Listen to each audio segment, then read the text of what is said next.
Hi guys and welcome back to the Mighty Blues. My name is, of course, Cameron. Good morning. It is the live Everton news. We're going to talk about all of the latest Everton news, and specifically today I want to talk about Dominic Calvert-Lewin and Richarlison and their partnership, because I've seen some things on social media over the last couple of days or so after the West Ham results talking about Dominic Calvert-Lewin and Richarlison, and maybe the fact that, you know, there's some people suggesting that maybe they just don't get along with each other, maybe they're just not happy playing next to each other, because there was a couple of incidents in that game, and certainly over the last couple of weeks or so, where maybe they haven't passed to each other when they should have, or they've seemed unhappy. I just wanted to basically sit down and talk about how they can improve their partnership up top, because if we can get Richarlison back to the form of last season and the season before, then we've got potentially two 20-goal a season forwards there, and that might save us a lot of money in the summer if we're looking at coming in and bringing in a centre forward that can sort of come in and play next to Dominic Calvert-Lewin. Don't get me wrong, I still think we need a centre forward as a backup, but if we can get Richarlison firing again, then we could save ourselves a little bit of money. And I just want to, like I said, talk about some of the things that I think that they can improve on. But firstly, I want to absolutely void this theory that they don't like each other, that they don't get along with each other because in certain instances they haven't passed to each other. I think it's a nonsense, really. I do. I think what the issue is with Dominic Calvert-Lewin and Richarlison is that I just don't think they're working as a duo at the moment. I don't think they're working as a partnership. I think they're working as two very, very, very good forward players, two very, very good strikers, but not as a striking partnership. And that might seem a little bit silly for me to say, and you might think, Cam, you're not making much sense there, but what I mean in that is that when Dominic Calvert-Lewin's got the ball and Richarlison's made a good run, he doesn't necessarily find them. Or there was certainly an occasion against West Ham where Dominic Calvert-Lewin had the ball on the left-hand side, and it was the opportunity where he actually passed to Seamus Coleman, which ended up being a fantastic pass to Seamus Coleman. But about 30 seconds earlier, he had a brilliant opportunity to pass it through to Richarlison, and Richarlison would have been one-on-one with Fabianski, and you'd put your money on Richarlison in those situations, even given a bad season, and he didn't pass to him. There was a couple of times at the start of the game where Richarlison had the ball and he was getting forward and he didn't quite slot Dom through, and it left a lot of sort of questions over social media and stuff. And I was looking through Twitter and even the YouTube comments as to people questioning whether or not they get along with each other, whether or not they want to play together. And I think I think they absolutely do, to be honest with you. I think Richarlison and Dominic Calvert-Lewin love each other. I just think, like I said, at the moment, they're not really playing as a partnership. They're not really playing as a duo. They're more playing as two individual players. And it's important for Carlo Ancelotti going into next season to make sure and to work on that partnership, and to sort of bring Dominic Calvert-Lewin and Richarlison into the same room and say, look, we understand that you both want to score as many goals as possible, you both want to be as involved in terms of goals and assists come the end of the season. And I get that Richarlison has obviously been disappointed with this season, and we're going to talk about that in a moment, but Carlo Ancelotti and Duncan Ferguson specifically, I think Duncan would be great for this. They both need to sit in with Richarlison and Dominic Calvert-Lewin and say, look, you're a partnership, you're a strike partnership.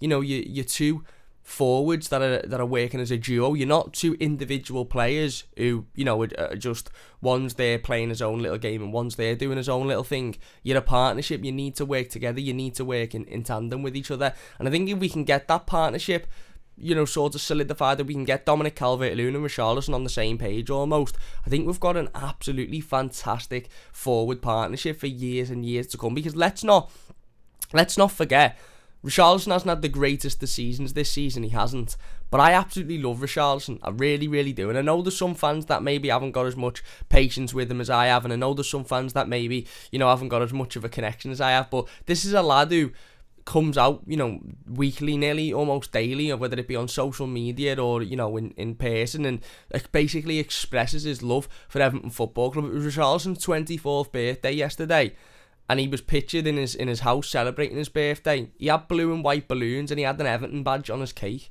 Now, I get that you might think, oh, what's that? That's nothing, Cam, that doesn't mean anything. But let's be perfectly honest.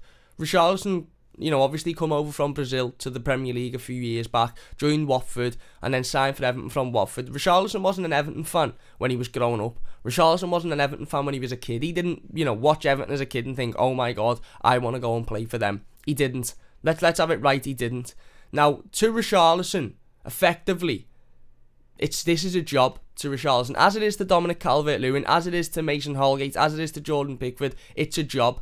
Now, I know for certain I wouldn't be going in on my birthday in October and saying to my mum and dad, do us a favour and get me a cake with the logo of the company I work for on. Because as much as I like working for the company, I'm not really that interested. I'm certainly not that interested as to put the logo on a cake. Richarlison is. He cares. He loves this football club. He loves the fans. He loves everything about it. You can tell so desperately that he's an Evertonian. He wants to succeed. And I get that he can be frustrating, because I understand, as C-Play says in the comments, I think it's just Richie because he doesn't look happy with himself this season and wants to get his goal tally up. That's my opinion. Richarlison is a player who doesn't hide the fact that he likes being, the winner in games of football. He likes being the goal scorer. He likes being that player who takes on 4 or 5 players, slots it past the keeper, and we're all sitting here lauding the day after. Richarlison, I think, again, I think he sort of maybe does need to sit down with Duncan Ferguson and be told, look, you can be as much of a hero by sliding Dominic Calvert-Lewin through one-on-one and him scoring and then us winning the game that way, than you can be taking 4 or 5 players on yourself and scoring yourself. I don't think the fact that Richarlison hasn't had the greatest of seasons this season, I think he's only scored, 6 goals, 6 Premier League goals, 12 goals altogether, 6 in other competitions as well. I don't think that helps him massively, but let's not forget, let's not have short-term memory here. This is the same Richarlison. If it wasn't for Richarlison last season, if it wasn't for Richarlison the season before, then who knows where Everton would be? Because Dominic Calvert-Lewin's broke through into this Everton team this season, and he's had an absolutely exceptional season. He's been brilliant. 21 goals. He's been absolutely fantastic. Is there room to improve for Dominic Calvert-Lewin? Absolutely. Of course there's room for Dominic Calvert-Lewin to improve. But he's been absolutely phenomenal this season, and that's brilliant.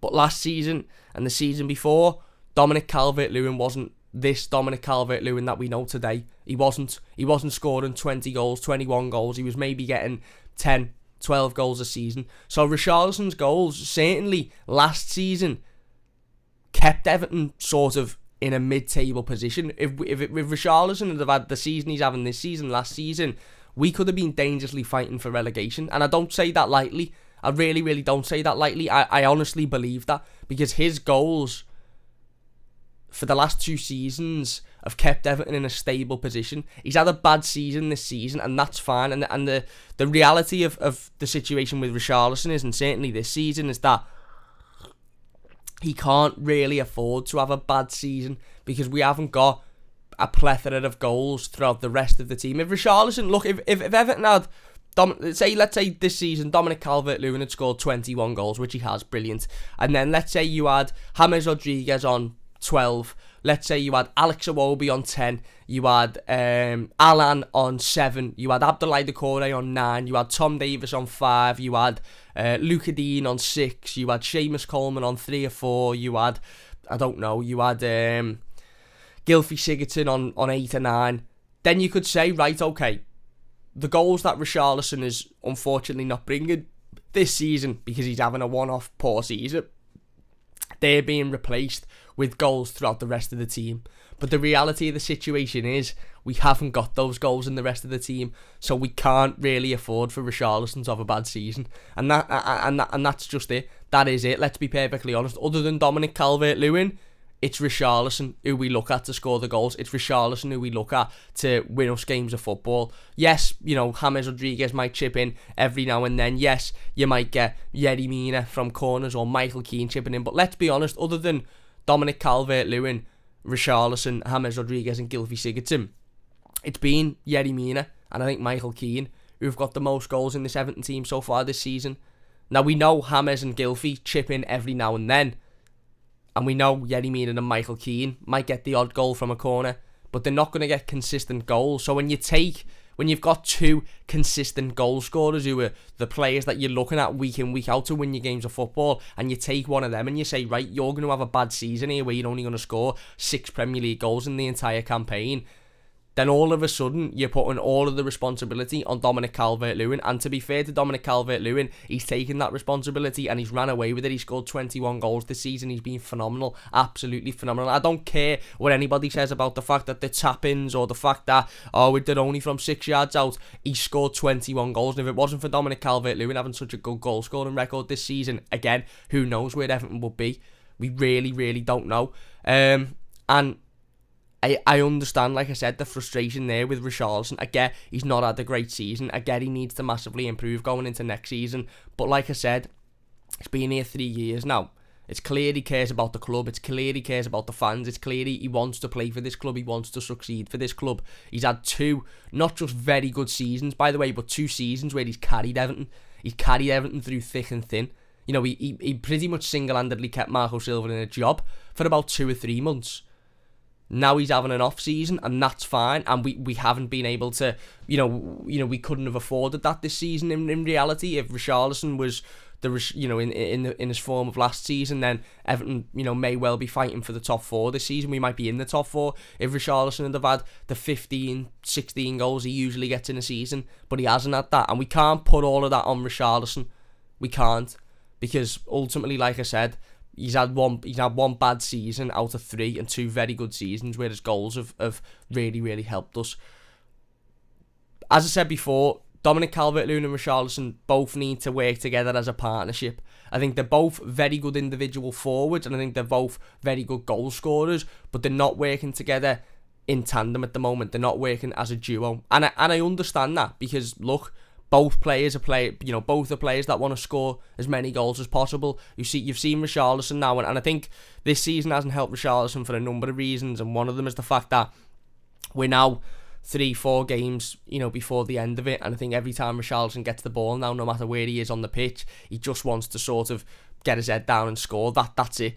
It's not really, I don't think he's really looking up and thinking, right, where's me runner here? Where's Dom? Can I ping a ball to Dom? Can I play a ball through to the wide players? He's sort of just thinking, right, I need to score goals because I haven't scored enough this season. And that's an attitude that some people like, and that's an attitude that some people don't like, to be perfectly honest with you, because, look, again, I get both sides of the story, because I sort of sit on the side that's, well, if Richarlison is desperate to score goals for Everton, then I've not got any real problem with that. Look, if Richarlison has got the ball 35 yards out and Dominic Calvert-Lewin's through on goal and it's one easy pass, and if he passes it through, then we're guaranteed the goal, and he doesn't, he decides to hit it from 35 yards out and the keeper makes a great save, or the keeper makes an easy save, then yes, be frustrated with Richarlison, say, what are you doing? There was an easy pass there, why didn't you pass it to him? That's selfish.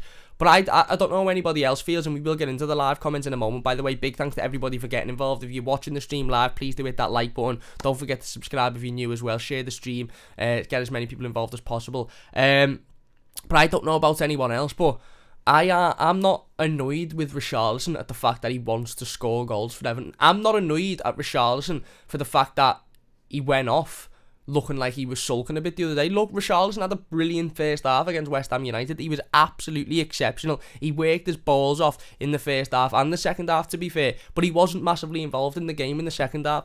Now, he went off and the cameras panned to him, as they always do, and he didn't look happy. He looked a little bit frustrated. He looked a little bit annoyed, and I know, and I get that some Blues can look at that and think, well, you're miserable so-and-so. Why have you got a face on? You should have come off. You haven't been good enough in the second half. Why have you got an attitude? But I just look at Richarlison and think, I've got no problem with a player being unhappy to come off the footballing pitch because he wants to go on and he wants to help the team and he wants to score goals. I get that. You might say, oh, well, he didn't have a great game, so why is he unhappy? He should understand that he's not the only player in the team. I get all of that. But Richarlison wasn't happy to come off on Sunday afternoon, not because he hates the football club, or he hates being here, or he doesn't want to be, or he doesn't want to work, but because he hasn't scored a goal, and he wanted to continue playing until he scored a goal. He had an opportunity about 5 or 10 minutes before he come off where Dominic Calvert-Lewin's got the ball and he could play him in, but for whatever reason, Dom just doesn't. And again, I'll emphasise my point before, it's not because they don't get along or they don't like each other. That's nonsense. It's utter nonsense. It's purely, I think, with Dom, I think it's a little bit of hesitation with his decision making, and we've seen that a couple of times, by the way, this season. Fair play to Dominic Calvert-Lewin. He took his goal fantastically the other day, and it was brilliant. He took the opportunity that we've seen him throw away on a number of times this season. He didn't do it. He took it. He slotted it past Fabianski. It was a brilliant goal, but I still think we've seen a couple of times on Sunday and many times throughout the season that Dom's decision making, he can hesitate a little bit. He can, and that's understandable. He's still learning. Dominic Calvert-Lewin come out in his post-game interview and said something that I wasn't surprised with, and that was that he's been working on one-on-ones in training over the last week. I'm not surprised with that. I sat here yesterday in the game review and said Dominic Calvert-Lewin has clearly gone away over the last week or so and worked on his one-on-ones in front of the goal. He's clearly done that because he's gone from panicking in front of goal and not seeming calm and not seeming collected and not seeming composed to all of a sudden getting one opportunity. And I understand that he doesn't have many of these opportunities, Dom. He doesn't get played in an awful lot. He doesn't get played beyond the defender an awful lot. So I get that. But even his celebration, you could see he was confident in himself. He was composed. He knew what he needed to do. He knew he was going to score, and that's an improvement for Dom. So Dom needs to go out and work in the summer on what he needs to improve on, and that ultimately is those situations again. Because yes, he scored on Sunday, and it was a brilliant goal. It was a great finish, but there's been a couple of those chances that he's missed this season that we haven't been able to afford him to miss because of Richarlison's poor form. And Richarlison needs to go away and look at himself and think, well, why this season was a drastically worse than I have been for the last 2 seasons? Why this season, not drastically worse, that might be a bit of a, that might be a bit unfair, but why this season have I had a drop off from the last couple of seasons? What's going on? What's that for? And I really, really do think Carlo Ancelotti has got a fantastic, young, hungry, quality centre-forward partnership here for the future if it's used rightly. I do think Richarlison this season has been played on the left for the large part of it, as he has, because you've had Dominic Calvert-Lewin up front, and you've had obviously Richarlison on the left. I don't think he likes to play on the wing. I really, really don't. I think Richarlison's preferred position, to use a quote from Alex Iwobi, is as a centre forward. And to be perfectly honest, I don't blame him for that, because Richarlison and Dominic Calvert-Lewin in the remaining 9 games of last season, if we go back and we remember those games from last season, when obviously the lockdown had finished and we'd come back from the suspension of football, it was Dominic Calvert-Lewin and Richarlison playing as sort of a split striker. Dom didn't score a goal in those last 9 games of the season. Dom had a brilliant season last season, but I don't think he'd scored a goal in the remaining 9 games after the lockdown. It was Richarlison. Richarlison scored against Southampton. I think Richarlison scored against... who else did he score against? I can't remember. But he scored in at least 3 or 4 of those games. And we lost 3 of them. So in the games that Richarlison wasn't popping up and scoring, we lost. So let's not forget, what Richarlison has shown that he's very, very good at, and that's playing as a centre forward. And we've already seen over the last 12 months that Richarlison and Dominic Calvert-Lewin, as that centre forward partnership, can work and will work when they're playing off of each other. I think this season, because they've played away from each other for the majority of it, and I don't mean away as in Richarlison's played centre-half and Dom's played centre-forward. I get that, even playing away from each other, there's only Richarlison playing on the wing and Dom playing up front, but it's still not in that partnership, is it? It's 2 wingers and a centre-forward. It's not 2 centre-forward partners. And that I don't think has helped either player, to be honest. I certainly don't think it's helped Richarlison. Obviously, Dominic Calvert-Lewin's had an unbelievable season. He's been absolutely fantastic. His goal scoring's been brilliant. But imagine how much more you could get out of Dominic Calvert-Lewin if you can really fine-tune those two to work really well with each other. And like I said, it's not because they don't like each other or they don't get on. It's purely and simply because this season, Everton have had to play a lot of different formations, a lot of different styles, a lot of different ways of playing. You've had Richarlison sometimes up front on his own, you've had Richarlison on the left, you've had Richarlison on the right, you've had various different types of formations, and when you're constantly changing, and I don't blame Ancelotti for constantly changing because I don't think injuries have helped whatsoever. Obviously we've had to change tactics for various different games, away from home being one of the obviously the things that we've had to change tactics for.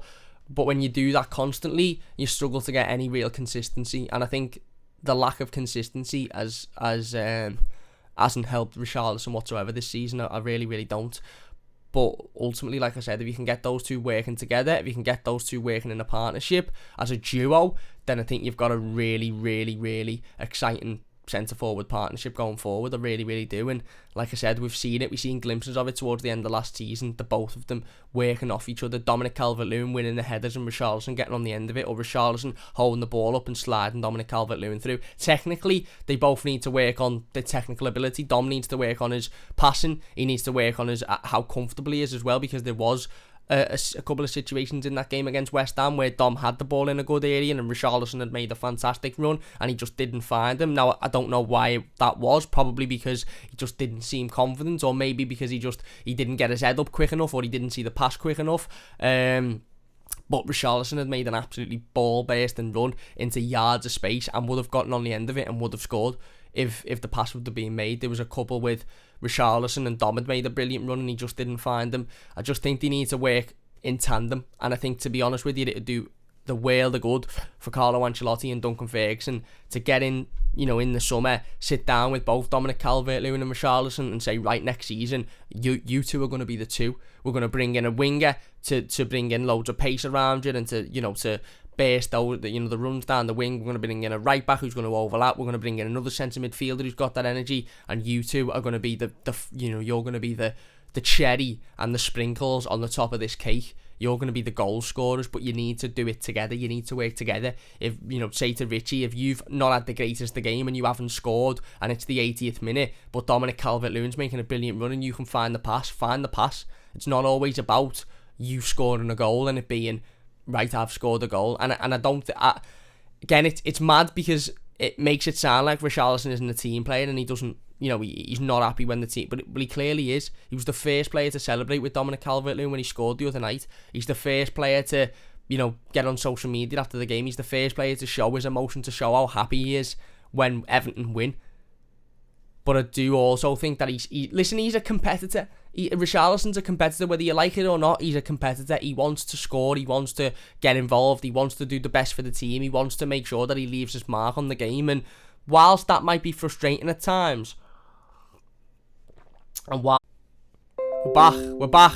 I apologise. We're back again. If you know the channel, you know that my computer likes to throw itself under the bus on a couple of occasions during the stream. So I do apologise about that if you're new to the channel. It doesn't happen an awful lot, but sometimes my computer just likes to give itself a little freeze and a little break for a couple of minutes. If you are enjoying it, please do leave a like. Don't forget to subscribe to the channel if you're new. Subscribe to the channel. But yeah, I don't particularly mind Richarlison being a competitor. I don't mind Richarlison going out there and wanting to score goals, wanting to get involved, wanting to, be that player that comes off at the end of it and everyone goes, oh wow, Richie had a brilliant game. But let's be honest, we all sort of sat here, on yesterday when we talked about the West Ham game and said, well, Richie had a decent game. Certainly in the first half, he was excellent. He was everywhere. The work rate was there. He was battling. He was winning the ball. He was keeping hold of the ball. Second half, yes, he faded a little bit, and that's fine. Sometimes, players do it. And again, it wasn't the greatest of games. Let's be honest. We weren't having a whole load of opportunities. We had a couple of chances in the second half, and we had one big chance in the first half in which we scored.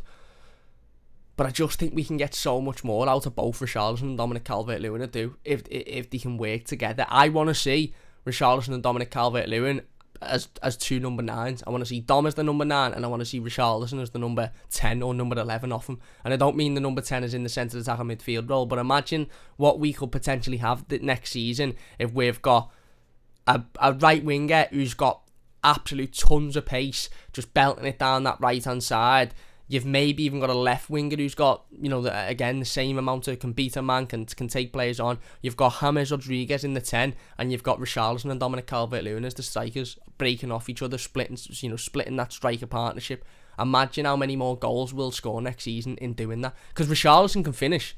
Again, this season, sometimes he's thrown his chances and he hasn't looked particularly confident. But I think with Richarlison, it's a confidence thing. I don't think with Richarlison, it's an ability thing. I think with Dom, it's a bit of both. I think it's a confidence thing, and I also think he needs to go away and work on his ability in front of goal, and look, he's obviously done that in the last week or so because his goal against West Ham was absolutely excellent. But I think with Richarlison, it's purely a confidence thing. I think Richarlison's clearly got the ability to score from one-on-one situations. We've seen it on a number of times this season, and we've seen it on a number of times in his Everton career. Palace away, Brighton away. We've seen it against Liverpool this season. Obviously, we've seen it against Wolves on his debut. Richarlison has always had that ability to put that ball in the back of the net from a one-on-one opportunity. He doesn't worry about those. It's just when he doesn't do it, I think it's a confidence issue. But like I said, you know, imagine this season we'd have had a 15, 16 goal a season Richarlison that we've had for the last 2 seasons. Imagine where we could be. And like I said, I do believe that the inconsistency of the constant changes of team and positions and all of that sort of stuff isn't helping.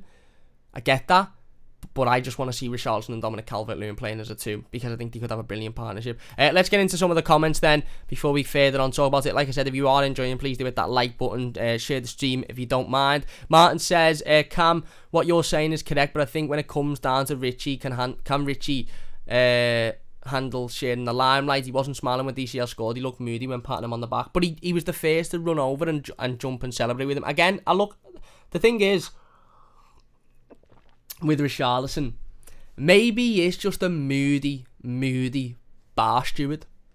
Maybe he is. Maybe he just doesn't spend his time smiling. Maybe he doesn't do a lot of... Because you see him in training, and he scores a goal in training from 5 yards out with no goalkeeper, and he's running around and he's celebrating, and he's, you know, again... He's such a difficult character to judge, because sometimes you see him and he's laughing and he's smiling and he's loving it and he's absolutely over the moon, and like I said, he's knee-sliding and saying when he scored, and sometimes you see it and you can clearly see he's happy, and you know he's happy because we've won or, you know, we've scored or whatever, but his facial expression just doesn't show it. I just think his resting facial expression looks frustrated and looks upset and looks angry when really he's just okay. Again, he was the first to jump up to Richarlison to Dominic Calvert-Lewin when he scored. He was the first to run over and celebrate, and yet maybe he didn't look as happy after it. But I just can't buy into this, that he doesn't care or that he doesn't... Do I think he's slightly selfish? Yes, I do. But I don't know whether it's just me being naive and being a little bit of a fan of Richarlison. I don't know whether it is just that, but I just think that, like I said, I do think he's a little bit selfish. I do think he wants to get involved. I do think he's disappointed when he hasn't, helped the team out individually, i.e. goals and assists. But I just think that's that competitive nature of him. And I think, to be honest with you, honestly, I think if the camera would have panned to Richarlison 5 minutes after he'd have been substituted, sitting on the bench, I think he'd have probably looked normal. He'd have probably been smiling. He'd have probably looked normal. He'd have probably been on the edge of a seat, cheering on the team. It's just in those split moments. I've had it before playing Sunday League. Sunday League, I've had it before, where, I've had a decent game, and I've we were winning 4-5-0 or whatever, and I've been playing up front, and I hadn't managed to score, but I've known it was coming in my heart, and then I've been taken off by the manager. And for the first couple of minutes of coming off, you're like, well, what have I been taken off for there? I was going to get a goal there, that would have been good for me. But then a couple of minutes later, you're thinking, well, yeah, I've had a decent game there, and we're winning, and it's been a great win, and it is what it is. It's just that competitive nature of some footballers. I'd rather Richarlison look a little bit, don't really want to come off here, than be like, that, get in, I'm coming off, that's it, I can't wait to come off. Because that shows, well, hang on, you don't really want to be on the pitch. At least if he's a little bit frustrated, it shows that he wants to continue, he wants to carry on. And I get that sometimes it's a bit frustrating seeing that, and I get that sometimes you think, well, hang on, you haven't had the greatest of games, so stop moaning, stop getting a tit on and just go off. But he's getting a tit on because he wants to carry on, he wants to score goals, he wants to he wants to improve, and ultimately, can we really have a go at him for that? Roberto says that's probably your internet, not your computer. No, it's not. It's not the internet that freezes. It's the OBS software that freezes. It's my computer gets a little bit too. It just gets a bit too flustered, I think, and freezes. So yeah, it's the system that I use to stream. Where are we? Eugene says, you were very good on Toffee TV fan channel yesterday, Cam, with Ped and Baz. Thank you very much, mate. Really appreciate it. Man says, that's what I'm saying. He's selfish, but if you can switch that around and share the limelight, we'd be so much better position. They could work together. Absolutely, mate. Absolutely. Adamski said, I'd be moaning if I got took off for King. There you go. Ian says it's frozen now. I think we're back. Philip says Alan totally bossed it. We need a younger version of it. Alan was unbelievable, mate. Alan was absolutely unbelievable, and that's you. By the way, to anyone, Carlo Ancelotti definitely isn't watching this live stream, and nobody at Everton is watching this live stream. But there's your centre midfield partnership now. It's Alan and Tom Davies. That's it. No questions, no if, buts, or maybes. You bring Abdoulaye Doucouré in when he's fit to slot back in, and he brings that energy. But that, in terms of without Abdoulaye Doucouré, that's your midfield partnership, Tom Davies and Alan. No Andre Gomez in there, no Gylfi Sigurdsson in there as a centre midfielder. If Sigurdsson's in there, he's in there as a number 10, he's in there as a creator. That's your centre midfield partnership now, Tom Davies and Alan. They showed the other day, Tom Davies hasn't had a bad game this season. He hasn't. He's barely made a mistake. His passing accuracy again was 89%. 89% on Sunday. That's phenomenal. Absolutely phenomenal. I don't know why Tom Davies hasn't been in the team over the last few weeks or so. I really, really don't. I don't understand it. I'm still scratching my head about it, to be honest with you, because he offers us so much more than Andre Gomez offers us. He offers us so much more than Fabian Delph offers us. So I still don't quite know why he hasn't been involved recently. But if Sunday's shown anything, Sunday shown two things. It was Dominic Calvert-Lewin's worked on his ability in front of goal, which is brilliant, and that Tom Davies and Alan are your centre midfield partnership now for the rest of the season. Do we need another centre midfielder? Yes, we absolutely do, but ultimately, we're not going to be able to solve that until the end of the season. So we've got 3 massive games coming up. 4 games until the end of the season, 3 games that are absolutely necessary to win.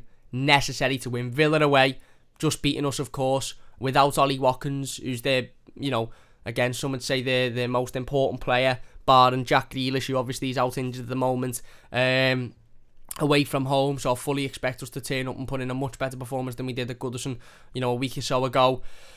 We've got Sheffield United at home, which if you can't beat Sheffield United at home, we've won 1 away game and drawn 1 away game this season, then what's the point? What is the point? And then you've got Wolves at home, which is in front of a full Goodison Park there. Got a little bit excited, which is in front of, 6,000 Evertonians at Goodison Park for the first time since December. And, it's again, Wolves aren't in the greatest of shape. So every one of these next 3 games is a win, 3 points. Anything less than 9 points out the next 3 games, I'm not happy with. And I'll say that now, and I'll say it at the end of the 3 games. Anything less than 9 points, I'm absolutely not happy with. The City game is what it is. Hopefully, we'll be in a position at the when we go into the City game, is to that we are, we've already solidified ourselves in a European position, and that game doesn't mean too much. But in order for us to be in that position, we have to get 9 points out the next 3 games, and we should get 9 points out the next 3 games. It's not like we're saying, we've got Leicester away and we're good away, but they're a good team, or we've got, Man United at home. We haven't. We've got 3 very winnable games that we should be winning. And I get Aston Villa beat us the other day. I get that if you're a Villa fan watching, I know you beat us the other day. You don't have to tell me. But Everton away from home, we've already established this on a number of occasions. We're a much different team than what we are at home. Big Nozza says, Adamski says, would love Tom's passion and the crunching tackles. He's excellent, mate. Tom Davies, Luke says, would you play Doucouré against Villa? I would, to be honest, but I'd play Doucouré, Davies and Alan, as long as he's 100% fit. If not, then I'd probably save him for Sheffield United at home. Tom Davies allows, and we've seen this on Sunday, he allows Alan to look over his shoulder to think, right, I can move forward. I don't know if anybody's seen it, or you probably noticed it during the game, but there's about 2 or 3 clips I've seen on YouTube, and I watched them during the game, but not on YouTube, on Twitter, where Alan just takes the ball past about 3 or 4 West Ham players and just makes a ball-busting run down that, down the middle of the park, and either wins a foul or plays a good ball into the wide players.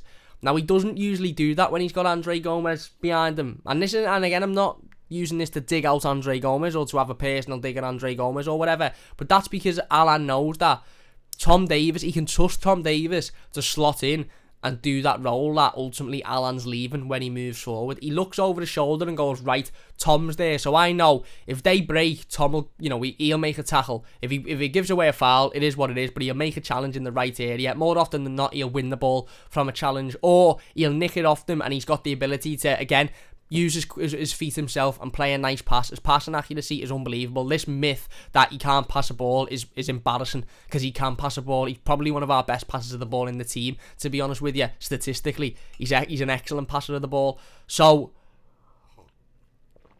for me, Alan trusts Tom Davies more than he trusts any other Everton midfielder, barring Abdoulaye Doucouré, of course, who's a different type of player. I think if you can implement Abdoulaye Doucouré's energy and Abdoulaye Doucouré's pace with Alan's ability on the ball and Alan's grit and Alan's, again, determination, and then you add Tom Davies's grit and determination and ability to break up the play in that as well, then you've got a partnership, a midfield partnership that will see us through till the end of the season, and I think will perform very well in the majority of the last remaining 3 or 4 games. I honestly do. Do we need another midfielder? Absolutely. The answers ultimately aren't they're not in the team at the moment, but we have to make use of what we've got. We do. And you look at Tom Davies, like I said, technically he's a very good player. He's a very good passer of the ball, but what he does best and what he does more, not what he does best, but what he does that none of the other midfielders do, barring Alan, is frustrate opposition teams, break up the play, win the ball, through sliding challenges, or give fouls away. But what he does is he frustrates the opposition team. He breaks up their counter-attacks. He doesn't allow them to just walk past them and create an opportunity. He'll put somebody on their arse. He'll break up the play. He'll stop the momentum. Andre Gomez doesn't do that. Fabian Delph doesn't do that. Alan does do that. But Alan, over the last couple of games, has wanted to go forward and be that progressive midfielder, whilst Abdoulaye Doucouré hasn't been in the team. And in Alan doing that, he needs to know there's someone behind him who can do that role of digging deep, working hard, getting himself involved, making it physical, breaking up the play.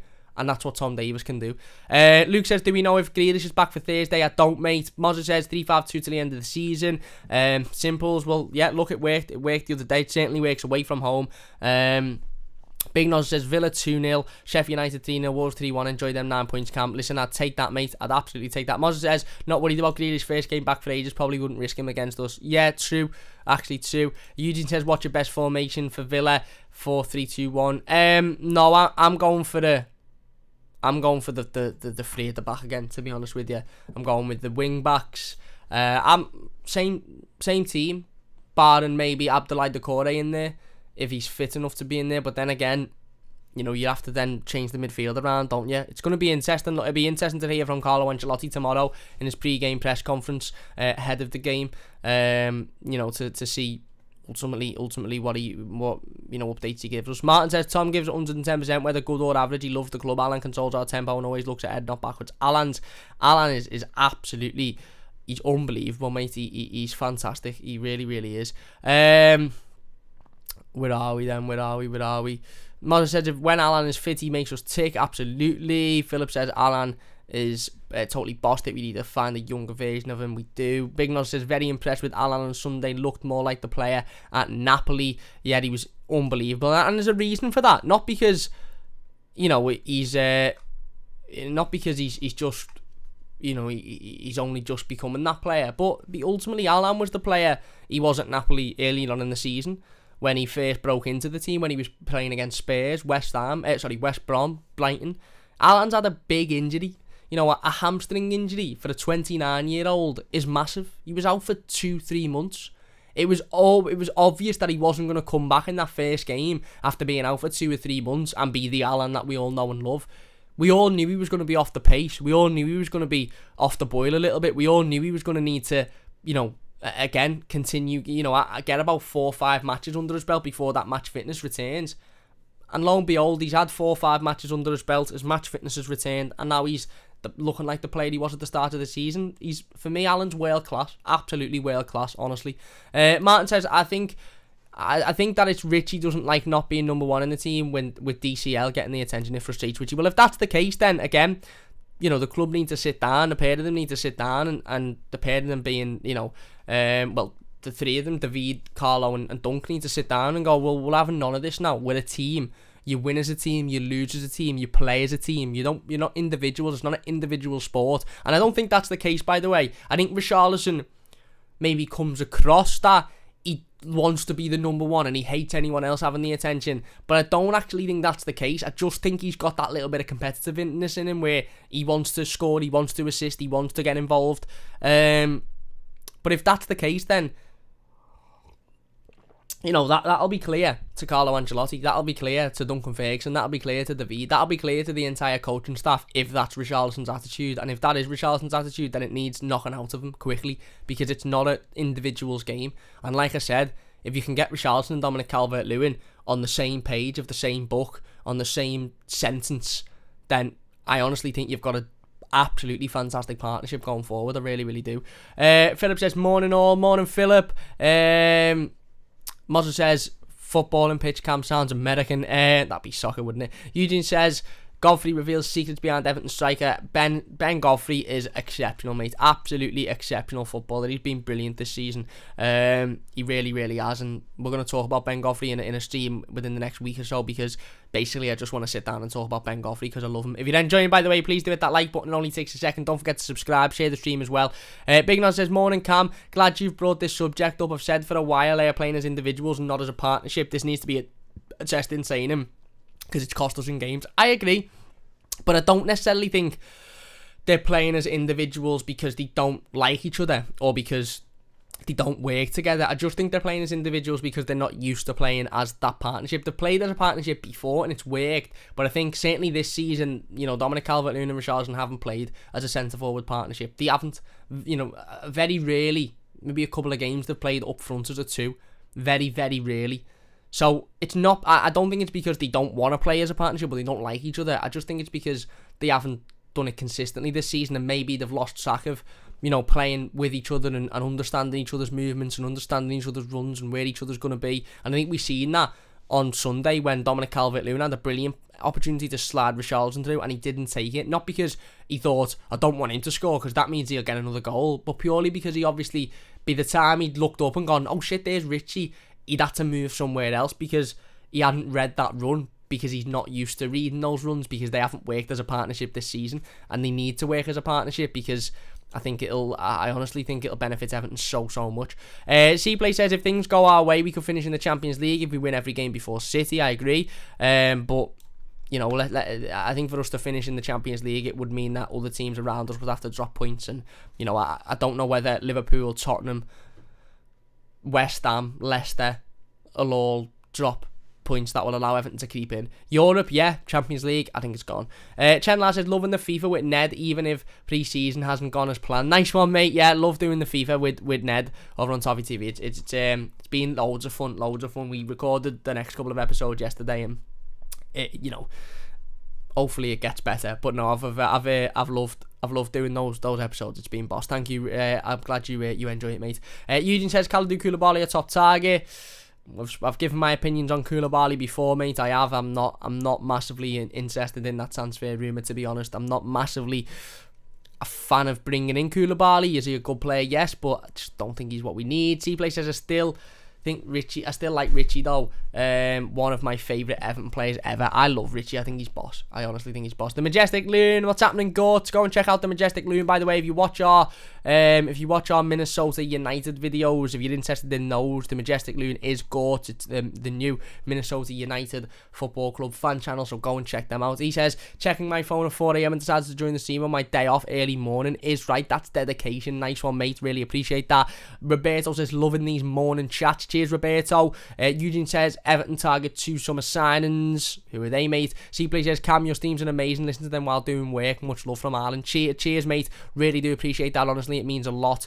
I really, really do appreciate that. Jason says, I worry if we lose Richie in the summer, but maybe what we get with him for him we could spend. Well, we would reinvest the money, absolutely. But I think we should be looking at Richarlison and Dom being the partnership that sort of takes Everton forward into, imagine next season. Let's just say you get Richarlison back to his form of last season, the season before, and you get Dominic Calvert-Lewin improving because he's improved in every season. That'd mean you'd probably have a 25 to 30 goal a season Dominic Calvert-Lewin and a 15 to 20 goal a season Richarlison Premier League goals. That's what? 50 goals, nearly 40, 50 goals. that'll be massive for Everton next season, massive. And it's not massive as in, oh my God, it's that's unrealistic. It's realistic. If Richarlison was performing this season as he was the last couple, it'd be 35, 40 goals. So it's realistic if both players improve, and both players need to improve. Moz says three starters bought out in the summer and a clear out would be a good start. Yeah, absolutely. C-Play says, I think it's just Richie because he doesn't look happy with himself this season and wants to get his goal tally up exactly. Jason says, hi Cam, hope you're okay. Thanks for the reply to my comment yesterday. No worries, mate. Brilliant comments, by the way. And I'm all good. I hope you're doing well yourself. Eugene says, Moyes Keane swap deal. Yeah, look, we'll get back in the comments in a moment. By the way, if you're enjoying, please do hit that like button. Only takes a second. If you're new to the channel, don't forget to subscribe. But yeah, like I said, for me, again, I don't buy into this. They don't like each other, they don't get along with each other, they don't want to work with each other. I just think it's the fact that they're not quite used to having that forward partnership together. And I think if you can get them working as a partnership, if you can get Dominic Calvert-Lewin and Richarlison working as a duo, then I think you're going to get a lot more out of both players than what you've got this season. Don't get me wrong, we've had a lot out of Dominic Calvert-Lewin this season. He's been absolutely phenomenal. But imagine I was to tell you that you could get more out of Dominic Calvert-Lewin. Imagine I could tell you you could get more out of Richarlison. We know we can get more out of Richarlison. He hasn't had a great season whatsoever. Like I said, hopefully we can have those two working. I think it's clear Richarlison wants to be a striker. I think it's clear he sees himself as a striker. I think it's clear he sees himself as a goal scorer. Doesn't particularly look comfortable on the wing. He can do a job on the wing, but I don't think it's his preferred position. And I think it says a lot for Richarlison's attitude, to be honest, because he's done a job on the wing for the majority of the time he's been at Everton, even though he very clearly doesn't really prefer playing there. So why not try him up top with Dominic Calvert-Lewin? Why not try a formation that allows the pair of them to have a centre-forward partnership, allows them to play off each other, allows them to be a two, both scoring 15, 20, 25 goals a season? Imagine how much that could benefit Everton. Let's get into the comments then before we finish up. Adam says, can we discuss how King missed that chance? By the way, I've seen a replay of it and it actually looks like, I think it's Craig Dawson handballs it on the line. It's very difficult to tell, but ultimately Josh King should be buried in anyway. I don't quite know how he's missed it, to be honest with you. I'm more worried at the fact that he was blowing out of his arse 5 minutes after it and he'd only been on for 2 minutes. But yeah, I really don't know, mate. Moza says, Mina injury Cam. Yeah, he went off injured. Didn't he, during the game? He obviously had to be taken off. Mason Holgate come on to replace him. Hopefully it's nothing too serious, but we'll wait and see what Carlo Ancelotti has to say tomorrow. Adam, she says, think he was taken off as a precaution. I think he's most angry at himself than Carlo, since he feels he should be doing better. Yeah, and again, that's it. That's another thing I've seen, by the way. Thanks for bringing that up, Adam. See, that's another thing I've seen. Oh, Richarlison's fuming at Carlo Ancelotti there. He's not happy with Carlo. He's not happy. Carlo didn't look interested. Carlo didn't look worried. He didn't look like, why is he annoyed at me? Carlo didn't come out afterwards and say, or look as if to say, I don't know why Richarlison's worried at me. Because Carlo knows that Richarlison isn't pissed off with him. He's not annoyed at him for taking him off. He's annoyed at himself, at the fact that he hasn't scored, or the fact that he hasn't been able to get involved in a goal directly. That's why he's annoyed. Not because he's being taken off, because he should have been taken off at that point. He was fading out the game, he wasn't really getting involved, and it was good to give him a rest and to allow Josh King to come on a bit of fresh legs. Again,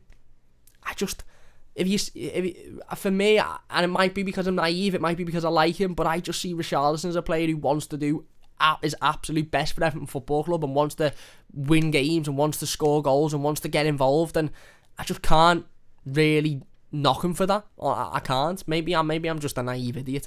Moza says, if Mina's fit, same team for me. Yeah, absolutely. Andrew says, if De Bruyne made that pass that Godfrey made, everyone will be raving. Yeah, it was an unbelievable pass. Moza says, yeah, Andrew Sky, I love it, loving the 6 balls, big 6, my arse. Adam, he says, reportedly not interested in Aaron's, maybe a negotiation tactic. It's a negotiation tactic, mate. It's a negotiation tactic. I've seen, again, I spoke about this on the weekly news roundup. If you haven't checked out the weekly news roundup, by the way, we spoke about Fabrizio Romano coming out and saying that, you know, Everton are looking at other options and that other teams are interested in Max Aarons. It was such a vague tweet by Fabrizio Romano, and I don't think he done it purposely, but it was so vague it made it basically sound like other teams had said, actually, we want Max Aarons, and Everton have gone, all right then, we'll go and look elsewhere. it's not the case. Basically what he means is, basically what he's saying is, other teams are interested in Max Aarons, obviously, because he's an excellent footballer, and Everton looking at other options, obviously, because we'd be absolutely stupid to just have one right-back option for the summer. It'd be ridiculous. Absolutely ridiculous. Doesn't mean that we're now not interested in Max Aarons, doesn't mean that we're now not looking at him. It's that, mate. It's a negotiation tactic. I still think Everton are firmly in the driving seat for Max Aarons. I just think there's a little bit of politics going on around it. Will says, and by the way, I don't know anything that nobody else knows, so please don't go on Twitter and say, Cam said that we're in the driving seat to sign Max Aarons. We mightn't be. We mightn't be interested in him anymore. We might have looked at Max Aarons and gone, yeah, we're interested in him, and then looked at, I don't know, Baku, for example, or maybe another right back and gone, actually, no, we can get this lad for much cheaper, who's got the same amount of, he's the same age, he's got as much, if not more, potential, so we're not interested in Max Aarons. This might be as much, when you see rumours about that Everton aren't interested in Max Aarons anymore, let's look at that from a positive standpoint, not from the negative as to that other teams have bullied us out of it, and we're going to get somebody that's worse. Why don't we look at it and think, well, maybe we've just looked at somebody that's more suited and better than Max Aarons, who will cost a lot less. Will says Richie needs to work on his attitude. Work ethic is unbelievable, and he's obviously got talent. He just needs to realise it's not all about him. Fair enough. Philip says Aarons has ideas above his station. He thinks he's the dog's balls. Mazza says, Cam, you got tickets for the Wolves game? I didn't, mate. I didn't get tickets, unfortunately. But a big congratulations and a made up for everybody that did get tickets. Go out and enjoy it. Make it a fortress, because we've been shite at home this season. So let's go out and make the last home game of the season a good one. Adam says DCL is the future scorer of the World Cup winning goal. Be great for him. That'd be great, wouldn't it? Gary says Brands has been addressing our shortcomings now. Right-sided winger and full-back, centre-back and box-to-box midfielder, all with pace. Absolutely, mate. C-Play says it's a shame we threw away home games, for example, Spurs, Newcastle, Man United, etc. We would have been third or second. Well, yeah, we'll look at Fulham, Burnley, Leeds, Villa the other day. There's been a lot of games at Goodison that we've thrown away this season that if we'd have won, would have been right up there. Tom says, if Keane, King, Bernard and Iwobi go in the summer, I'd love us to go and get Bailey and Edouard at Celtic. Yeah, me too, mate. I don't think we will, but I think they'd be two very good additions. Will says, I'd prefer to sign Lamptey, to be honest. The only problem with Lamptey is he plays in a 5. He plays as a right wing back, so if we did sign him, we'd have to sort of continue and adopt that 5 at the back formation for pretty much the entirety of next season. But I like him. I do. Moz says St. Maximin is a player we would make the most of, proper winger him. And Big Nose says Richie is far better down the middle than on the wing. He's a goal scorer, and if he scores goals, he'll be much happier, and a happier Richie will be a class Richie. Exactly, mate. Exactly. And like I said, Richarlison is a very, very good goal scorer. He's very good in front of goal. Don't get me wrong, he's missed a couple this season when he hasn't been confident, but typically over the last 3 seasons, one-on-one with a goalkeeper, you'd put your money on Richarlison slotting it. Anyway, look, we're going to finish it there then. Just to end the stream, just to summarise, for me, I think in order to get the most out of both Richarlison and Dominic Calvert-Lewin, play them as a partnership, play them as a duo, play them together, let them work off each other, let them play off each other, get that chemistry there. I just think there's a lack of chemistry, not because they don't like each other or they don't want each other to succeed, just because they're not used to playing as a partnership, and therefore when there's that final ball on for Dom to play to Richie, he doesn't quite get, he doesn't quite, get his head up quick enough or understand it quick enough. And the same with Richarlison. Play them as a partnership, play them together, play them as a duo, and allow them to be the two that, again, say to them, right, you're the two now. Everyone else will do their job. You two need to combine together and do your job. Like in Power Rangers, when all the Power Rangers come together and make a big Megazord and it's dead boss and it beats everybody. Let's have Richarlison and Calvert-Lewin making a big Megazord that goes and scores 50 goals a season. Let's hope so anyway. Big thanks to everybody for watching. If you have enjoyed this one, please do hit that like button. It does only take a second. We'll be back tomorrow morning with the game preview to Everton's Premier League fixture against Aston Villa on Thursday. Don't forget to join us for that one. We'll be talking about Carlo Ancelotti's pre-game press conference. We'll be talking about latest injury news, updates, all of that good stuff as well. Predicted starting 11. So don't forget to join us round about the same time tomorrow for the game preview to Everton's Premier League fixture against Aston Villa on Thursday. Massive game, big game this, arguably the most important of our season. If you've enjoyed this one, please do leave a like. Big Noz says, great show, Cam, take care, mate. Number 1 Blues channel. Thank you very much, Big Noz. Really do appreciate that, my friend. Honestly, it means a lot to me. If you're new to the channel, don't forget to subscribe. We will be back tomorrow. Like I said, If you're watching the YouTube video, leave your thoughts in the comment section. We'll get involved with as many of them as we possibly can. If you're new to the channel, don't forget to check out the Football News 365 app. Keeps you up to date with all your latest Everton news, scores, predictions, and it is totally free to download. You can click the top line in the description, the first link in the description. It's available on iOS, Apple, Android, all of that stuff, and it massively helps out the channel as well. Mozza says, cheers, Cam Laters, everyone, come on, you Blues. Cheers, mate. And Anthony says, see you, mate. Thank you very much for watching. If you've enjoyed it, leave a like, subscribe if you're new, and we'll see you soon on the Mighty Blues.